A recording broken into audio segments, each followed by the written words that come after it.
بسم اللہ الرحمن الرحیم۔ جب نبی کریم صلی اللہ علیہ وآلہ وسلم حالت نزاع میں تھے اور آپ صلی اللہ علیہ وآلہ وسلم کے وصال کا وقت قریب تھا تو آپ صلی اللہ علیہ وآلہ وسلم کے ارد گرد صحابہ کرام علیہ اجمعین جمع تھے کہ اچانک نبی کریم صلی اللہ علیہ وآلہ وسلم نے ہاتھ کے اشارے سے کچھ لکھنے کے لیے طلب فرمایا اور ساتھ ہی ارشاد فرمایا کہ مجھے لکھنے کے لیے یا تحریر کرنے کے لیے کچھ دو تاکہ میں تمہیں کوئی ایسی بات لکھ دوں کہ جس کے بعد تم کبھی گمراہی میں نہ پڑو گے۔ یہ سن کر حضرت ابو بکر صدیق رضی اللہ تعالی عنہ اور عمر فاروق رضی اللہ تعالی عنہ نے تمام صحابہ کرام کو منع کر دیا اور کہا کہ حضور صلی اللہ علیہ وآلہ وسلم کو قلم یا کرتاس مہیا نہ کیا جائے، کیونکہ اگر آپ صلی اللہ علیہ وآلہ وسلم کو قلم یا کرتاس مہیا کر دیا گیا تو آپ صلی اللہ علیہ وآلہ وسلم خلافت کسی اور کے نام۔ حضرت سعید بن جبیر کا بیان ہے کہ حضرت ابن عباس رضی اللہ تعالی عنہ نے بتایا کہ جمعرات کے روز رسول اللہ صلی اللہ علیہ وآلہ وسلم کی بیماری شدت اختیار کر گئی تھی۔ آپ صلی اللہ علیہ وآلہ وسلم نے فرمایا کہ مجھے لکھنے کی چیزیں لا کر دو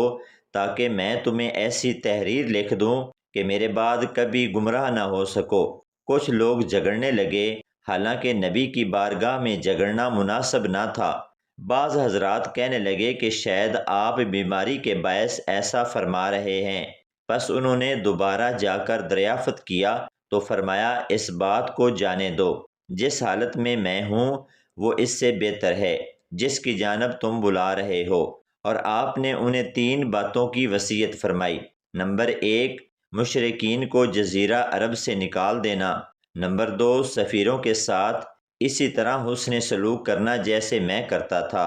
تیسری وصیت سے وہ خاموش ہو گئے یا فرمایا کہ مجھے بھلا دیا گیا۔ محترم ساتھیو، حدیث کرتاس ایک مشہور حدیث ہے جس کو بہت سے راویوں نے بیان کیا ہے، لیکن صحیح مسلم اور امام ترمذی کی صحیح سند کے ساتھ روایات میں حدیث کرتاس کا واقعہ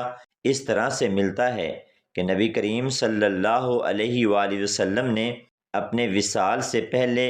حالت نزاع میں اپنے صحابہ کرام علیہ اجمعین سے قلم اور کرتاس طلب فرمایا اور ساتھ فرمایا کہ لاؤ میں تمہیں کوئی ایسی چیز لکھ دوں جس سے تم کبھی گمراہی میں نہ پڑو گے۔ لیکن نبی کریم صلی اللہ علیہ وآلہ وسلم چونکہ نہایت اذیت اور تکلیف کے عالم اور نزاع کے عالم میں تھے اور آپ صلی اللہ علیہ وآلہ وسلم کو تکلیف میں مبتلا دیکھ کر صحابہ کرام علیہ اجمعین کے درمیان اختلاف ہوا۔ کچھ صحابہ کرام نے کہا کہ آپ صلی اللہ علیہ وآلہ وسلم کو قلم مہیا کر دینا چاہیے، لیکن کچھ صحابہ کرام نے یہ موقف اپنایا کہ آپ صلی اللہ علیہ وآلہ وسلم حالت نزاع میں ہیں اور پہلے ہی تکلیف اور اذیت میں مبتلا ہیں، چنانچہ آپ صلی اللہ علیہ وآلہ وسلم کو تکلیف اور اذیت میں مبتلا نہیں کرنا چاہیے۔ یہ سوچ کر صحابہ کرام نے آپ صلی اللہ علیہ وآلہ وسلم کو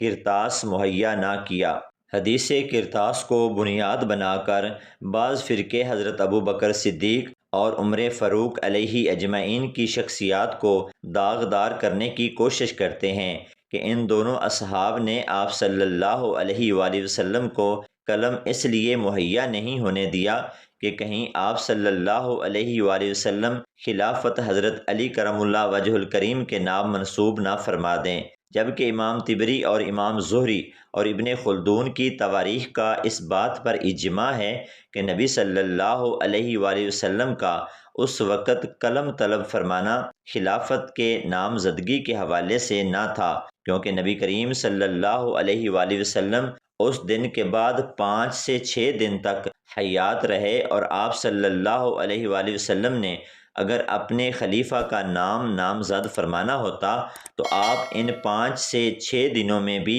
نامزد فرما سکتے تھے، لیکن نبی کریم صلی اللہ علیہ وآلہ وسلم نے ان 5 سے 6 دنوں میں بھی کسی صحابی کا نام اپنی خلافت کے لیے نامزد نہ فرمایا۔ اہل تشیع یہاں پر حوالے کے طور پر اور حضرت علی رضی اللہ تعالی عنہ کو پہلی خلافت نہ دیے جانے پر